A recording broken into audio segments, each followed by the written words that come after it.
Está na hora do café missioneiro, até às 14h. Acompanhe a sua revista diária da Novos Horizontes com o jornalista e comunicador Fábio Della Rui.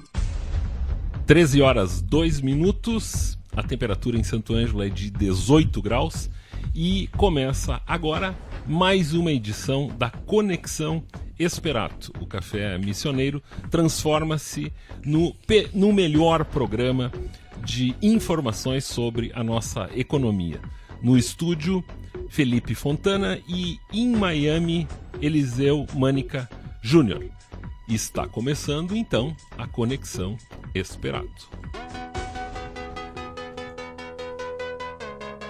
Conexão Esperato. Uma produção Esperato Investimentos. Tudo o que você precisa saber sobre o mundo dos investimentos. Boa tarde a todos, sejam bem-vindos ao nosso 13º Conexão Esperato, seu programa de investimentos, economia e empreendedorismo em um só lugar. Meu nome é Felipe Fontana, estou aqui nos estúdios do Café Missioneiro em Miami. Eliseu Mânica Júnior, vamos trazer bastante informações aí para ajudar o investidor a tomar as suas decisões, além de discutir temas importantes da economia, do que tem ocorrido nos últimos dias aí, né, pessoal? Começando sempre com os indicadores da semana, relatório Focus, mais uma vez demonstrando uma possibilidade de queda da inflação, período aí em torno de 7,20 hoje, espera-se aí fechamento de 2016, e 2017 se espera um IPCA, que é o índice de inflação, em torno de 5,14%, uma tendência aí de queda da inflação. Isso significa sempre, a gente fala na questão da economia, né, a questão da taxa Selic provavelmente deve cair, como o Eliseu Mânica Júnior falou no último programa do Conexão Esperato. A tendência busca uma Selic em torno de 11%, conforme o relatório Focus. Sempre é importante dizer que isso é apenas uma ideia de juros, tudo deverá acontecer dependendo como andar a inflação, né? A gente vê aí uma forte alta na inflação no período, né? Porém a gente vê uma possibilidade de desaquecimento desse índice. Como a gente falou, espera-se uma Selic em torno de 11% ao ano. Com certeza muito pode acontecer ainda para essa tomada de decisão, mas o que demonstra o relatório é que a gente pode ter uma queda de juros. A gente vai falar já no segundo bloco ali, Eliseu Mânica Júnior vai trazer um pouco oportunidades que podem ocorrer com a queda do juro. Isso é interessante comentar porque desde 2012 a gente vinha com uma expectativa, 2013, né? A gente veio com uma expectativa aí de alta de juros com a época da inflação, fez cada vez a gente olhar a renda fixa, né, aquele título bem conservador, com uma boa opção, né? Foi uma análise bem pertinente, muito interessante e que foi a correta, né? E a gente vê aí que esses juros não vão ser mais os mesmos, né? A tendência de queda de juros faz com que o retorno nos investimentos seja o menor. E na verdade, para uma economia, isso é muito bom, porque um juro menor hoje faz com que o empréstimo também para o empreendedor produzir o seu bem fica mais barato. Então é natural uma economia com queda de juros. A gente sabe que a gente tem o maior juro do mundo, um dos maiores do mundo. Então uma queda de juro é muito interessante para a gente poder desenvolver a nossa economia, né? Isso aí vai ser muito bom. E a gente vai trazer um pouco no segundo bloco a ideia de oportunidades como os fundos multimercados, que tendem a performar um pouco mais o CDI. Voltando aos indicadores também do relatório Focus, o PIB novamente, mais uma vez, possibilidade aí estava em torno de menos 3,3, agora em torno de menos 3,23 para fechar 2016. Já se projeta uma alta do PIB em torno de 1,10 para o ano que vem. Dessa maneira a gente vê que isso é uma recuperação da economia. Faz tempo que saudade de falar que os números têm uma perspectiva positiva, que a gente via desde os primeiros programas. Quem assistiu os nossos programas anteriores viu que a gente via apenas períodos de queda da produção, e agora a gente vê um pouco mais de o empresário mais otimista. Isso é muito bom para a nossa economia, isso é muito interessante, aí já se trabalha com 1,10.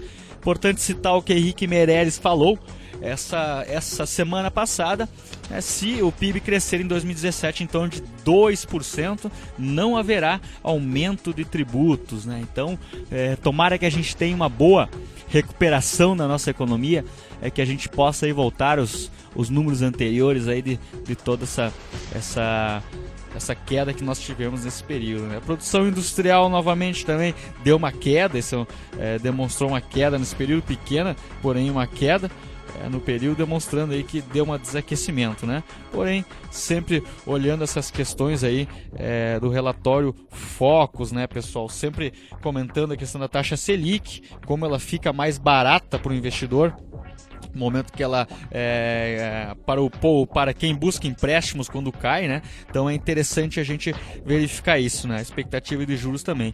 O dólar, como a gente viu, pessoal, o dólar ele vem numa tendência de baixa aí desde em torno dos 3,50, onde vem buscando os patamares de 3,14, R$ 3,13 na economia, uma forte queda aí para o dólar, e se espera que continue assim, dependendo dos dados da economia, né? O pessoal sempre nos pergunta, e o dólar, como é que vai ser o dólar semana que vem, como é que vai ser o dólar daqui a um ano? Como é que a gente pode buscar uma previsão disso? Olhar os dados econômicos, né, pessoal? Se a nossa economia melhorar, né, os seus números, com certeza o dólar também o real tende a se valorizar, né? Então a gente tem que ficar muito de olho nos dados econômicos, dados da inflação, nossa economia, o déficit que a gente tem há um bom tempo, os números do governo, tudo isso a gente tem que verificar, né? Uma coisa interessante também é o Congresso tentando votar algum teto de gastos, né? Se digo, falando alguns exemplos, é fundamental. A vida nossa, como se fosse num orçamento familiar, um orçamento de um país, a gente tem que fazer uma ideia de uma responsabilidade fiscal, né? Quando a gente está numa situação meio complicada, nada mais, nada menos do que a gente juntar a família, no orçamento familiar, organizar a casa. Se gasto 1.000 e eu ganho 800, né, vamos lá, vamos diminuir, vamos gastar somente 800 ou até menos, né? Fazer sempre um controle do seu orçamento. Um país e um estado tem que fazer a mesma coisa, né? Então é muito bom quando se discute essa ideia de uma responsabilidade fiscal, e é isso que talvez precise no nosso Rio Grande do Sul também, a gente fala muito isso. Enquanto a gente não tiver uma lei de responsabilidade fiscal, gastar menos do que arrecada, isso aí a gente não vai ser levado a sério nunca, né? Então é fundamental, como um orçamento doméstico, a gente fazer essa conta de casa, e é o que hoje a União já está fazendo, né? E espero que toquem no coração de cada um aí dos representantes do Estado e votem realmente uma responsabilidade fiscal para o nosso Estado,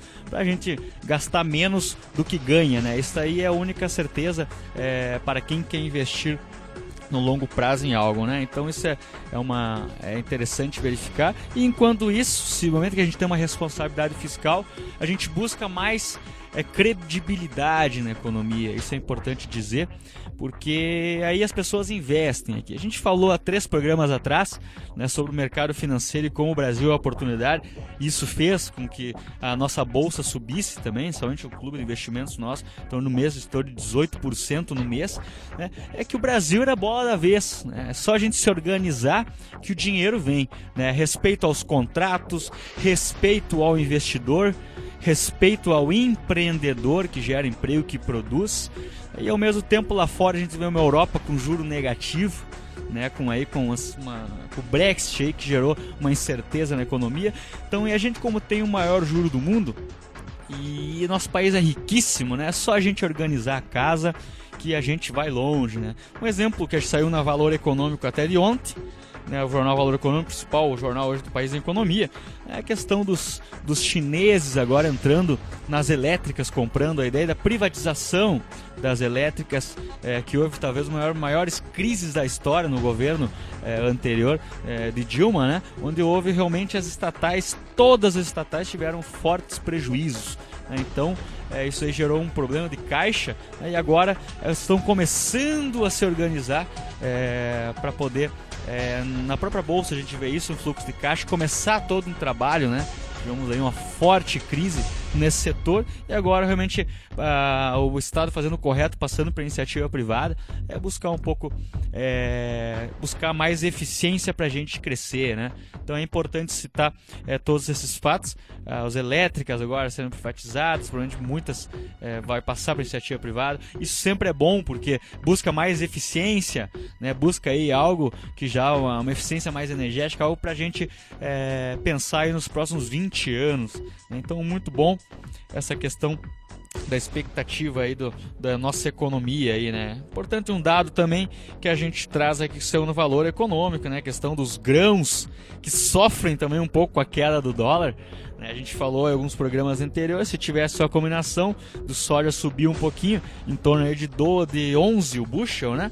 E 13,70 o dólar, podia chegar aos R$100 a saca aqui, porém o dólar ele foi abaixo, né, prejudicando um pouco o preço do produtor referente a esse produto, né? Então é mais um dado interessante que saiu aqui da Conab, né, que já revê uma colheita de grãos quase 10% menor, né, no período, aí realmente uma produção menor, chamou um dado que chama muita atenção nesse sentido aí, né? As próprias soja do agronegócio lá em Centro-Oeste não conseguiu cumprir as expectativas iniciais.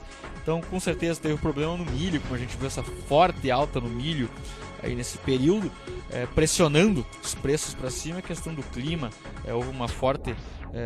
sofreu a questão dessa cultura, né? Um dado também interessante do agronegócio, senhores, referente a uma consultoria, fez análise que os déficits aumentou de produção de açúcar no mundo, então provavelmente vai ter uma alta aí no açúcar nos períodos mais longos aí, que a gente vê claramente aí um déficit na produção e um maior consumo. Então são alguns dados importantes que a gente traz aí para a gente tomar a nossa decisão, né? A questão do agronegócio, sempre ficar de olho aí no mercado americano. Quando a gente olha a questão do soja, a principal bolsa do mundo hoje é Chicago, né, onde lá existe uma bolsa de soja diurno e noturno, e aí se toma as decisões como é que vai ser o mercado.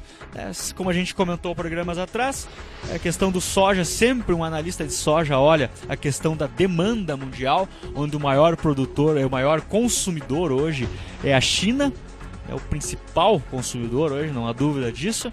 E ao mesmo tempo o maior produtor é Brasil, Estados Unidos, Argentina vem também. Então esse a gente tem que ficar de olho nessas questões aí do soja, né? Como é que vai ser a produção dos países, a compra.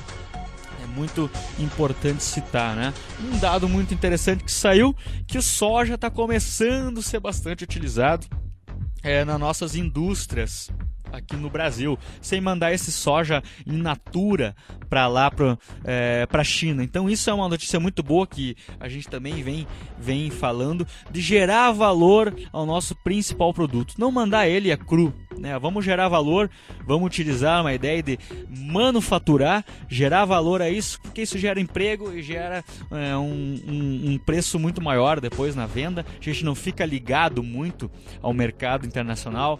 É importante citar que um país muito ligado a commodity, muitas vezes ele fica ligado ao mercado internacional de preços, e o mercado cíclico.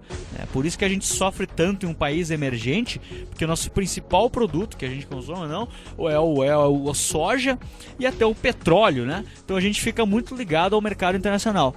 Como é que a gente diminui esse risco, senhores? Cada vez mais uma ideia de utilizar, industrializar esse produto de uma forma aí que a gente possa gerar valor. Lembrando que a gente manda in natura o soja lá e a gente compra às vezes 10 vezes maior um preço Então vamos pensar numa cabeça sempre como industriais, manufaturar, gerar valor esse produto para a gente cada vez mais, isso vai gerar emprego, indústrias, então isso é um caminho interessante para a nossa economia. Bom, pessoal, daqui a pouco aí a gente volta a Eliseu Mânica Júnior diretamente de Miami, trocando ideias sobre a profissão de Financial Advisor, falar um pouco sobre oportunidades com queda de juro. Daqui a pouco Eliseu Mânica conosco aí. Até mais. Uma boa tarde aí, caros ouvintes. É um prazer estar mais uma vez aqui falando de Miami, no programa que a gente vem fazendo aí com prazer de poder agregar mais sobre investimentos, sobre como investir melhor e mais dados da economia que foram passados aí principalmente no primeiro bloco, que é o bloco em que a gente tende a falar um pouquinho mais sobre o andamento da economia, IPCA, o relatório Focus e os reflexos que esses dados aí podem dar e vão dar, e antecipam muitos dados também da própria economia, né? A inflação, dólar, o PIB, e como o Felipe já comentou no primeiro bloco. Nesse segundo bloco eu vou comentar um pouquinho mais sobre esse rally de ações que vem nos dando aí gratas surpresas. Propriamente nós da Esperato, a gente realizou algumas compras, até comentamos há 2 programas atrás, sobre alguns investimentos, principalmente small caps. Comentei de Graziotin, que é uma empresa focada no Rio Grande do Sul, dona da Por Menos, da Franco Jorge, da Total e a própria Graziotin, que a gente teve uma alegria aí de ter subido essa ação a mais de 40%, né? Quase passando até um pouquinho dos 40%. A gente comprou a R$10,30 e hoje ela já chegou a R$15, né? R$14,80. Então a gente tem 40% de retorno em questão de poucos meses, né? Outra ação também que há uma semana atrás a gente teve uma alta estupenda, que foi a ação da Queiroz Galvão. Era uma empresa que tinha 700 milhões em caixa e ela valia em torno de 1 bilhão e com lucro, né?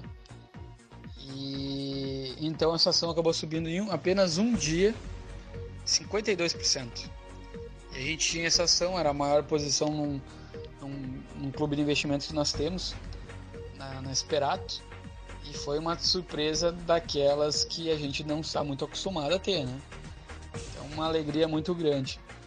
E esse fato, essa alta aí, foi devido ao que a Queiroz Galvão é uma empresa focada na área de exploração de petróleo, e que ela era sócia, e ela é sócia de 10% de um poço que a Petrobras vendeu. A Petrobras está no momento de se desfazer de ativos. Não acredito que é o melhor momento para fazer isso, porém por algumas decisões equivocadas ela acabou tendo que vender muitos ativos e está vendendo num momento não tão interessante, em que o petróleo, por exemplo, ela fez uma capitalização com o petróleo a $120 e o petróleo está agora ao redor de $45. Então vendendo teoricamente num preço em que o barril do petróleo está menor e que é a área dela de exploração. Mas mesmo assim vender esse poço de petróleo, porque ela tem uma dívida muito alta. A Petrobras, apesar de ser estatal e estar aí com a questão do pré-sal, a dívida dela ela está muito, muito alta. Por exemplo, então ela vem tendo que se desfazer de ativos. A dívida dela chegou, a dívida líquida, né, de curto prazo e de longo prazo, 400 bilhões, agora está em torno de 375 bilhões de reais, né? Uma das empresas mais endividadas do mundo, e ela está tendo que se desfazer de ativos não no melhor momento.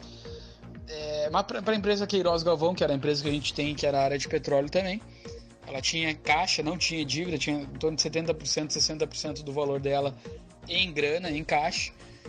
E ela é sendo sócia de um poço de petróleo juntamente com a Petrobras vendeu esse poço em torno de 3 bilhões e 700 milhões de reais, sendo que a Queiroz Galvão tinha 10%. Então, por analogia, ela teria em torno de 380 milhões na empresa, se vendesse o barril, o poço de petróleo. Então isso acabou destravando o valor para Queiroz Galvão. E acabou subindo essa ação, então 52%, uma alta sensacional e que a gente ficou muito feliz, né? E para nossa surpresa, o programa agora é quinta-feira, né? Dia 11 de agosto.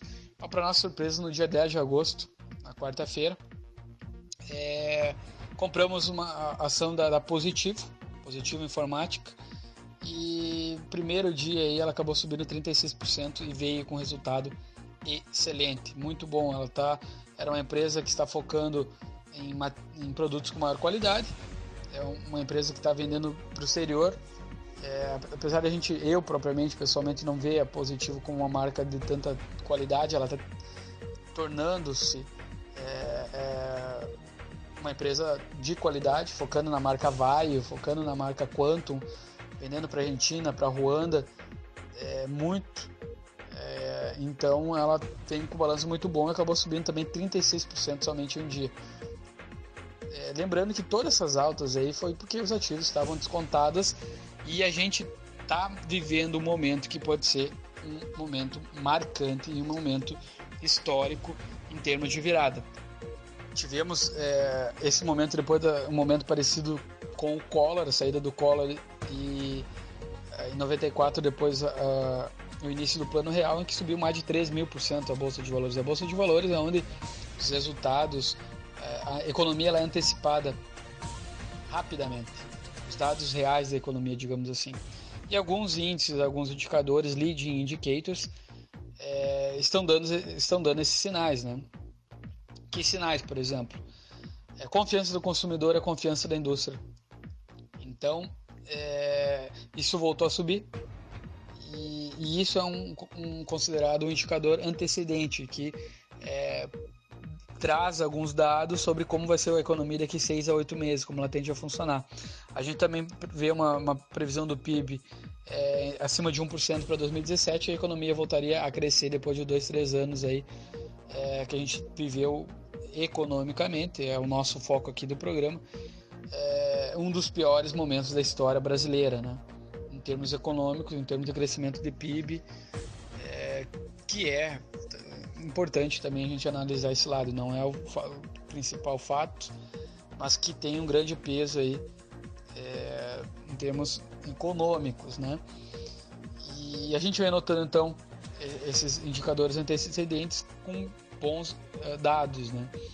Inclusive, a gente pode estar num momento único, num momento em que pode ser um excelente momento, um turning point, uma virada, um ponto da virada para a economia brasileira. A inflação ela vem caindo, ela vai continuar caindo, então isso é muito interessante. Esse seria um outro dado. A confiança dos empresários está voltando a melhorar, isso também é um indicador antecedente. O padrão do consumo do brasileiro ele pode voltar a melhorar, isso acelera então o crescimento da economia. A recuperação do PIB para 2017 em torno de acima de 1%, que é muito acima do que a gente está, um PIB negativo desse ano. A gente está tendo um controle nos investimentos, está tentando impor limites depois de estar muito endividado em termos de união. Isso é necessário. Se a gente não conter nossos gastos aí, a União vai dever em torno de 80% do PIB, vai chegar aí até 2022 devendo 80% do PIB.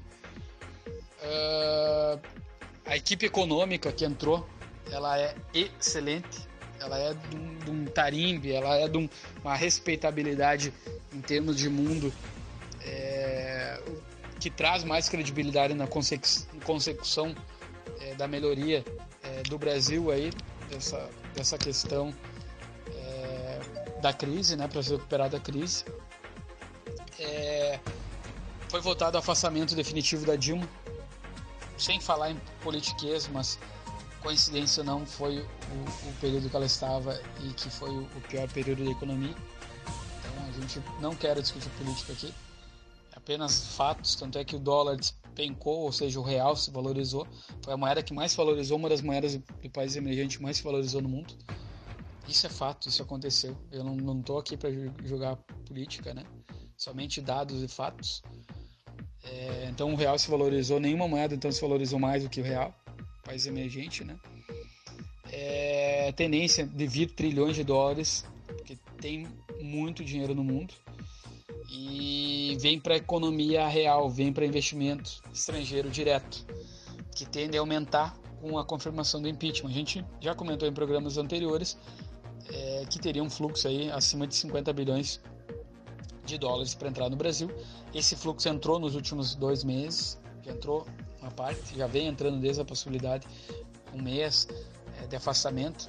A gente teve uma valorização dos títulos, das ações, muito grande. A gente teve uma valorização dos fundos imobiliários, subiram aí mais de 10% somente em julho. A gente teve a parte de ações, só um clube que a gente gerencia na Esperato, ele subiu em um mês 18,6%, que é muito alto. A gente fica feliz, mas a gente sabe que isso aí não é comum, não é recorrente. E esses dados todos que eu comentei, esses detalhes, eles são dados que projetam aí um crescimento da economia, uma melhora da economia, e que pode ser interessante aí investir em alguma coisa, inclusive com a queda de juros. A renda fixa, a pré-fixada, e ocorreu essa queda de juros, ela tende a diminuir a rentabilidade. Então, uma alternativa olhando lá para frente, já que a previsão de 2017, final de 2017, juros ao redor de 11%, 11,5%. Questão, então, onde você investe seu capital, onde você vai investir seu dinheiro com essa queda de juros, que vai diminuir a atratividade da renda fixa, né? Com a queda dos juros, fundos multimercados tendem a ganhar atratividade. Esses fundos multimercados, eles são fundos em que pode-se investir em renda fixa, em pré-fixados, né? Títulos públicos, moedas, e uma pequena parcela, a maioria, investe em ações. Mas isso aí pode pegar essa mudança, esses fundos podem pegar essa mudança, esse turning point da economia brasileira.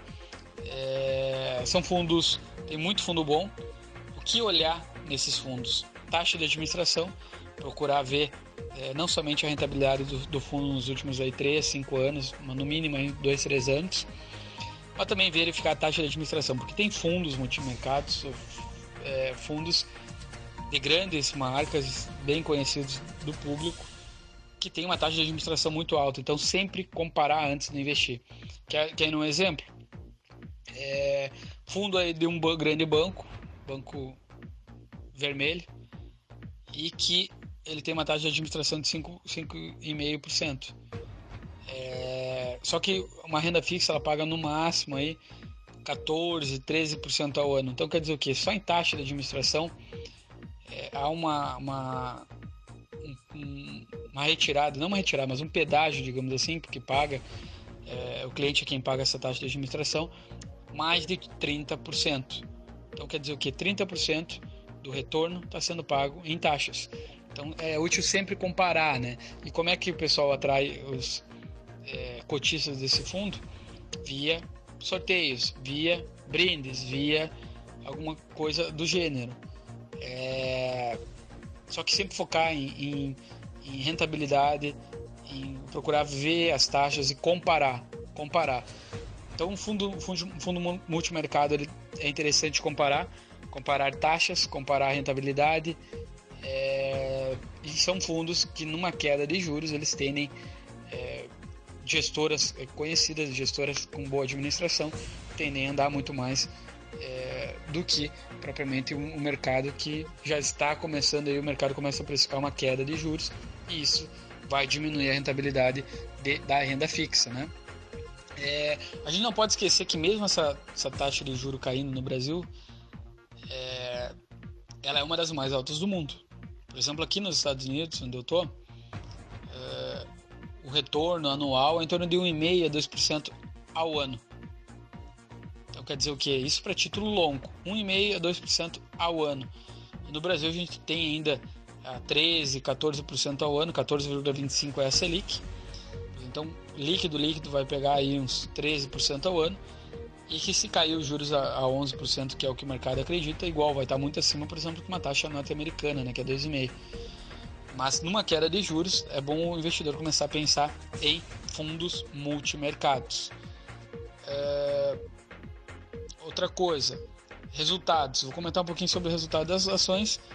A gente tem vindo muitas empresas surpreendendo positivamente. Eu comentei já algumas cotações que subiram muito nos últimos 4 meses, 5 meses. Desde que começou esse processo de impeachment, de queda de juros, de valorização do real. A gente tem um potencial gigante para crescer. A gente é emergente e tem toda a possibilidade de crescimento, né? E eu acredito no Brasil. Eu acredito que a gente é uma economia que, se organizar, tem um potencial gigantesco, né? Comentar um pouquinho sobre a questão do Financial Advisor. Financial Advisor aqui nos Estados Unidos. Eu tenho lido muito sobre esse assunto. É o nosso trabalho via Sperato, é um trabalho similar aos Financial Advisors aqui nos Estados Unidos. E é interessante também a gente aprender, a gente evoluir, ir a campo e saber um pouquinho mais como o pessoal trabalha aqui, para a gente também agregar valor e poder melhorar o que a gente vem fazendo. Mas a nossa função, então, é similar a um Financial Advisor. O que é um Financial Advisor? Aquela pessoa, aquele profissional focado em investimentos, e isso engloba parte de tributo, parte de investimentos em si, parte de previdência ou ligada à aposentadoria, parte de real estate, que é a parte de imóveis. Então, ligar toda a vida, o planejamento financeiro, de uma maneira transparente, em que faz uma orientação mais direta à pessoa, né? Ao investidor, ver os objetivos dessa pessoa, desse cliente, e aí foca nela. Não é ligada a nenhuma entidade, é apenas um compromisso com a pessoa, né? Com o investidor. E aqui alguns comportamentos dos Financial Advisors aqui nos Estados Unidos. Eles trabalham, exigem um mínimo de $500 mil, então é um valor alto, né? Normalmente eles trabalham acima desse patamar. Eles têm contatos com clientes todo mês, mas não contatos, reuniões, né? Mas contato via telefone, e-mail. Eles também fazem rebalanceamento da carteira do investidor a cada trimestre, 4 vezes por ano, e 2 reuniões físicas, né? 2 reuniões, 2 encontros para conversar mais sobre o plano, o sonho do investidor. Então é algo bem pessoal e é algo bem personalizado, focado, e que é feito com especialistas. Então aqui 94% dos investidores, eles investem através de um Financial Advisor ou de uma consultoria independente, e não pagam nada por isso, porque o próprio profissional, como é no Brasil, como é o nosso trabalho, ele já ganha um spread, digamos assim. Ele já é remunerado independente em qual banco colocar. É uma plataforma de investimentos, um shopping center financeiro, e que tem vários bancos no único local, e que pode comparar taxas sem precisar abrir conta em cada banco, sem ter custo de abertura de conta. A própria plataforma faz isso, e o profissional é quem faz esse meio de campo e está do lado do investidor, né? Então, muita coisa a gente vem aprendendo aqui nessa parte de Financial Advisor, e que a gente vem passando aí para o pessoal da Sperato, e que a gente quer incorporar também para o investidor brasileiro, olhando para um movimento que já vai acontecer, que está acontecendo. Outra coisa que é muito útil comentar, sugiro a vocês comprarem a revista Exame desse mês. A revista Exame desse mês, ela fala sobre a questão do Financial Advisor, propriamente da XP Investimentos, que é do qual a Sperato é sócia. Na verdade não é sócia, é afiliada. A gente é afiliado da XP, e esse movimento que está acontecendo aqui nos Estados Unidos, mas grande parte já aconteceu no mundo, a maioria dos investidores investirem com especialistas e investirem nessa plataforma com vários investimentos. Ela está tudo explicado de uma maneira transparente nessa revista Exame desse mês, dessa quinzena, né? Quinzenal, acredito, Exame. E esse movimento vai acontecer no Brasil. A gente sabe disso, a gente vê isso, só não sabe o tempo que vai demorar, mas já está acontecendo. Acho que é muito útil você que quer saber um pouquinho mais sobre investimentos, que se preocupa com seus investimentos e quer ver seus investimentos crescerem, verificar o que comenta a revista Exame. Esse mês que acapa o presidente da XP. Eu vou ficando por aqui. Eu volto no terceiro bloco, comentar um pouquinho então sobre livros e mais detalhes aí sobre investimentos. Um abraço. Excelente participação do Eliseu Mânica Júnior, nosso nômade missioneiro em algum lugar dos Estados Unidos, hoje em Miami, trazendo muitas informações pertinentes. A ideia dos fundos multimercados, até chegou uma pergunta agora aqui, uma questão que investem os fundos multimercados e qual é o risco, né, pessoal? Como é que funciona a ideia do fundo multimercado? Eliseu explicou ali. Lembrando que cada fundo multimercado, qualquer fundo, tem que ter um regulamento, né? O fundo multimercado, somente nós temos lá em torno de 300 fundos multimercados e cada fundo tem um regulamento que esse regulamento diz onde esse fundo investe. Então tem fundo que investe em dólar, tem fundo que investe em moedas, tem fundo que investe em títulos privados de bancos, né?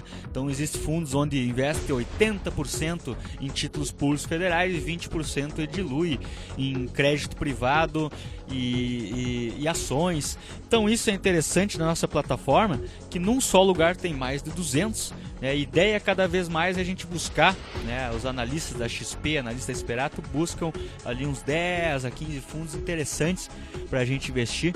Quem gostou dessa ideia dos fundos multimercados, entre em contato conosco, né, que é a tendência, no momento que, como saiu na Valor Econômico também da semana passada, os fundos multimercados tendem a performar melhor a sua carteira em períodos de queda de juros. Então, para buscar um pouco mais de rentabilidade, a gente pode buscar os fundos multimercados e diversificar, né? Um fundo multimercado que busca uma gestão mais ativa, sempre cuidando da taxa de administração, né? Sempre fazendo essa medição. Quem quiser também fazer a análise do seu fundo, cheguei, Felipe, eu tenho um fundo de investimento lá no banco tal e quero saber quanto rendeu. Tem ali, coloca no Google XP comparação de fundos. Ali você tem uma plataforma, você coloca o CNPJ do seu fundo, o nome do seu fundo, ele vai puxar todos os fundos do mercado brasileiro e você pode fazer comparação com o fundo que a gente tem, né? É uma plataforma muito legal para você mexer bastante. Como a gente sempre brinca aqui, a gente gosta de ensinar, né? Mostrar que o investidor fique preparado, né? Para ninguém, para quando alguém falar uma linguagem, quando vir algum pessoa de banco falar, o investidor, o dono do dinheiro, ele possa estar preparado para a sua tomada de decisões, né, pessoal? Então isso é uma dica muito legal, os fundos multimercados. Terceiro bloco, daqui a pouco o Eliseu Mânica Júnior de volta, trazendo mais informações lá de Miami, e daqui a pouco a gente volta.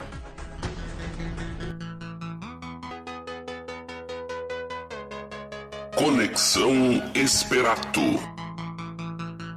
Uma produção Esperato Investimentos. Tudo o que você precisa saber sobre o mundo dos investimentos.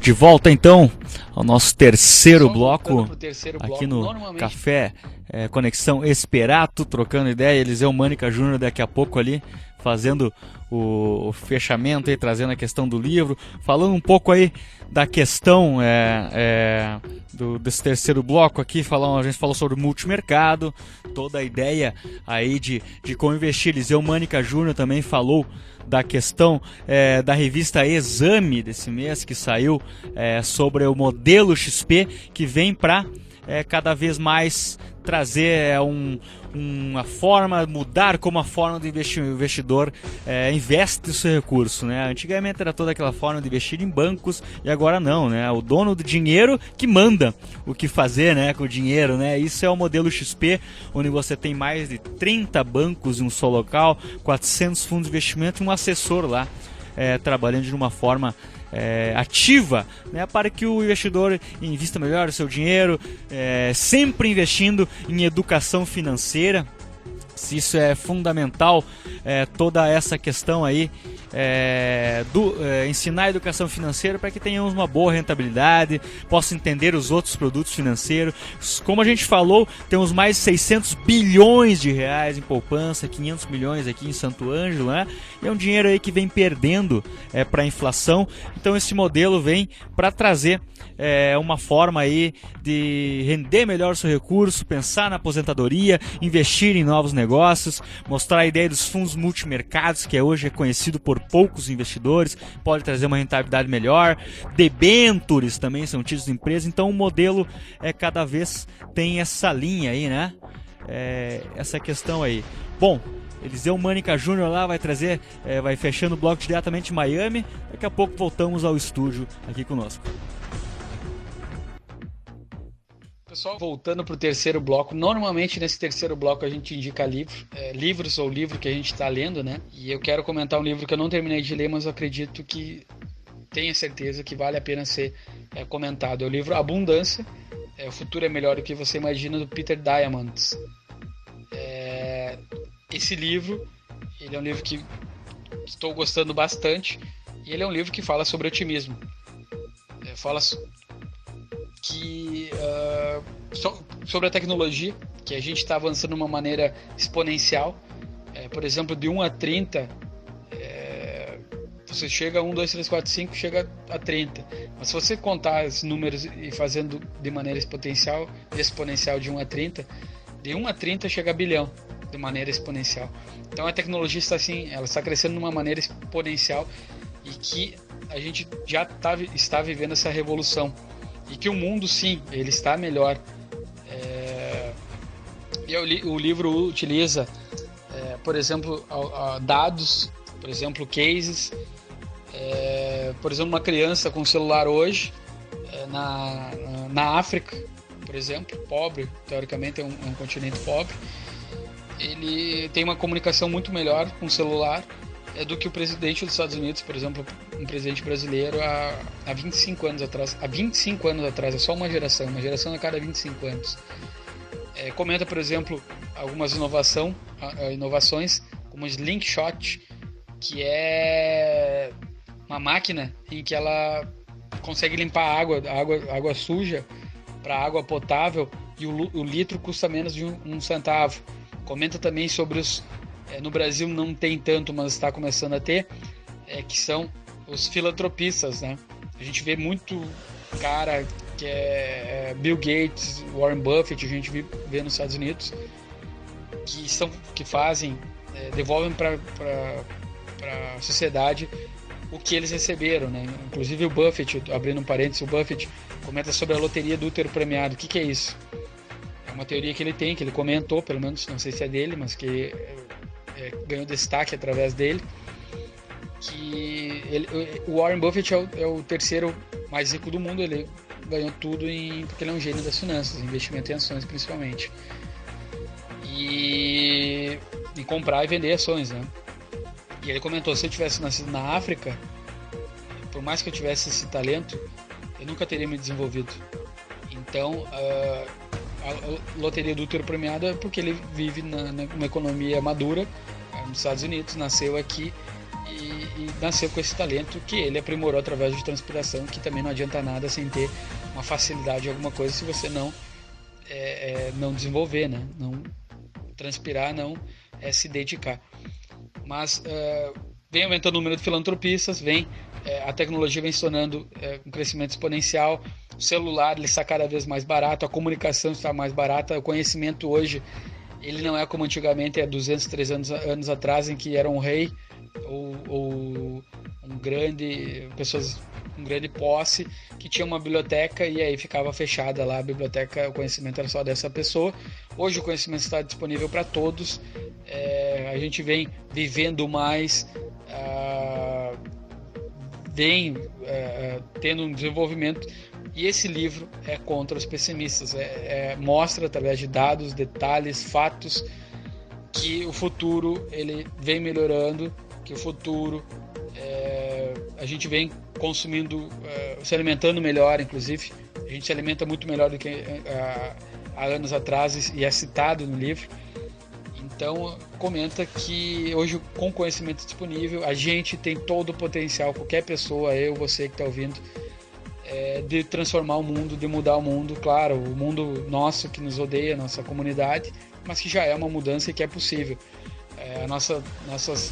Nossos pensamentos, o que a gente acredita é mais fácil, chega mais fácil e tem uma maior amplitude do que anos atrás. E hoje fazendas, alimentação, a gente vem produzindo cada vez mais alimentos. Já existem fazendas verticais em que economiza 80% da água. Então, toda essa evolução que comenta no livro, que é falado no livro, o mundo vem se tornando melhor. E o livro é um livro otimista. Eu estou gostando muito do livro, não terminei, e tenho certeza que é um livro que vale a pena ser lido. Esse é o livro que eu indico e que vale a pena ver. Então, repetindo, Abundância. O futuro é melhor do que você imagina, né? Então, é um excelente livro e que eu indico, que é do Peter Diamandis. Tá ok? Eu vou deixando aqui minha participação.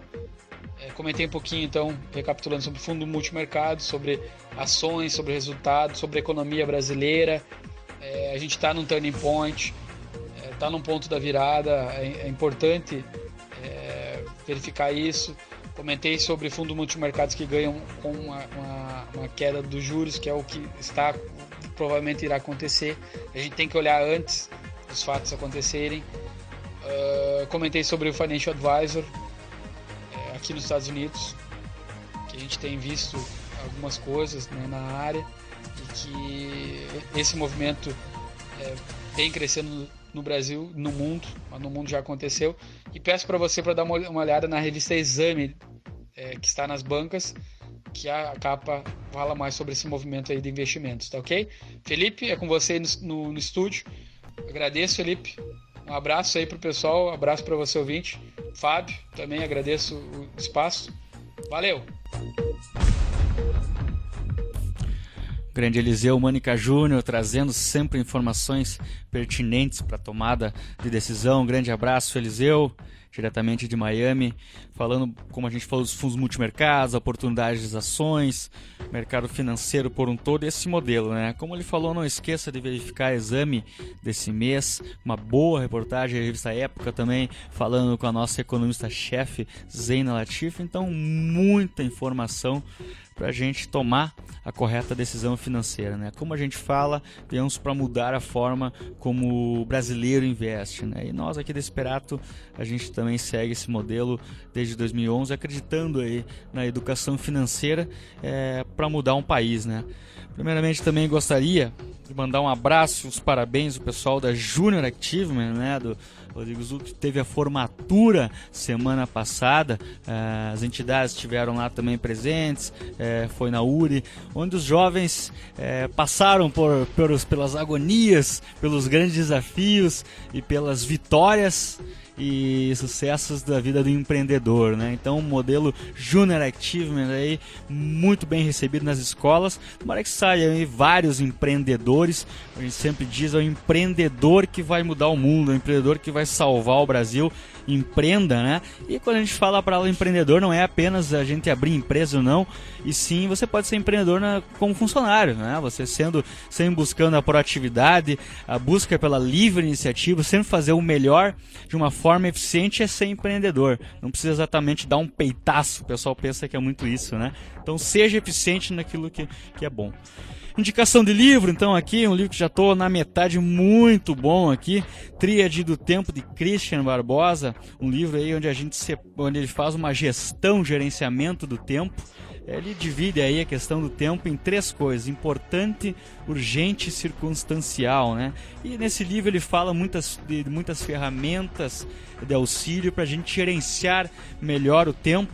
Então, Tríade do Tempo, de Christian Barbosa, né? A gente sabe hoje que você ter o vencedor é aquele que consegue fazer um fluxo correto das coisas, dividindo entre família, trabalho, a vida, uma qualidade de vida. A gente sabe hoje que a maioria dos empresários ou quem trabalha demais muitas vezes esquece um desses pilares, né? E esse livro é interessante que ele discute muito essas questões aí de gerenciamento do tempo, que é o desafio hoje, principalmente aí para quem busca gerar valor nos seus negócios, e quando vê aí a gente não consegue aproveitar esses pilares aí da família, trabalho e vida, né? Sempre lembrando aí que a questão educação financeira também vem com essa questão, investimento, que a gente pensa dinheiro, juntar dinheiro para quê?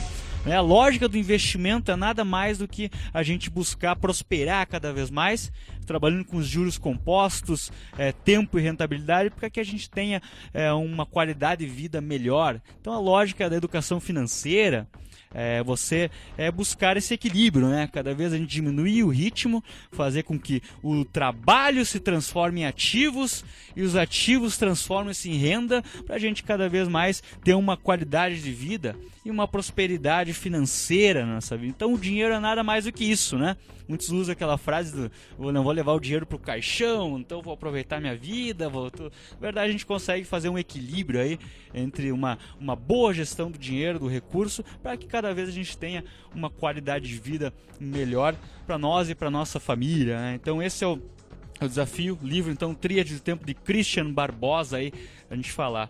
Bom, pessoal, terminando com uma frase aqui muito legal, aqui achando aqui num provérbio japonês, né? Treine enquanto eles dormem, estude enquanto eles se divertem, persista enquanto eles descansam, e só então viva o que eles sonham, né? Então terminamos hoje o programa com essa frase. Muito obrigado pela audiência de vocês, espero que tenham gostado. Todos os programas anteriores e esse aqui estarão lá no www.esperato.com.br.